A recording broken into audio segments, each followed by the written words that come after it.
Which one of these is from a video of a real flying creature, and where do more than 17,000 hours of one man's life relate to that? This is much more likely an amateur video recording of a modern pterosaur than the one from Idaho. I'm Jonathan Whitcomb. Over the past 21 years, I've spent over 17,000 hours on the subject of apparent modern living pterosaurs. So why do I now rate the North Carolina video at 86, but the Idaho video at only 14 on a scale of 0 to 100? I make a rough estimate of the probability that a video is a genuine recording of a descendant of a pterosaur, commonly called a pterodactyl. What's going on?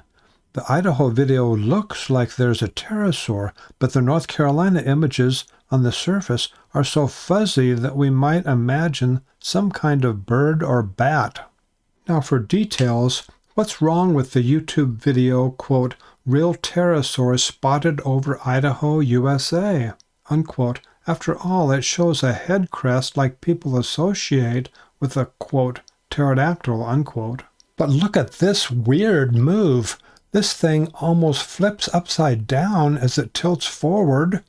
Any real flying creature that can do this would quickly dive down steeply, and yet it makes only a slight change in direction, diving only slightly. Years ago, I had a small video production business in Southern California. I know something about 3D animation models. That's what this thing looks like, a 3D model. And yet many thousands of viewers of this model may still believe that this is a real pterodactyl.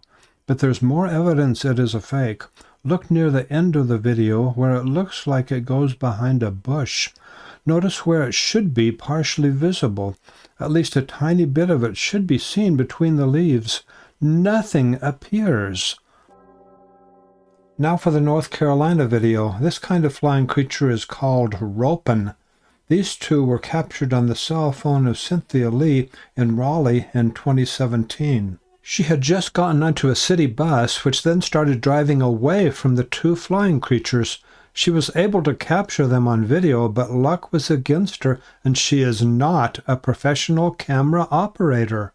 Cynthia was interviewed by a large newspaper, the News and Observer, early in 2018, and she's not the only eyewitness in North Carolina. In Durham in 1993, Dane Simmons saw an apparent pterodactyl while he was driving.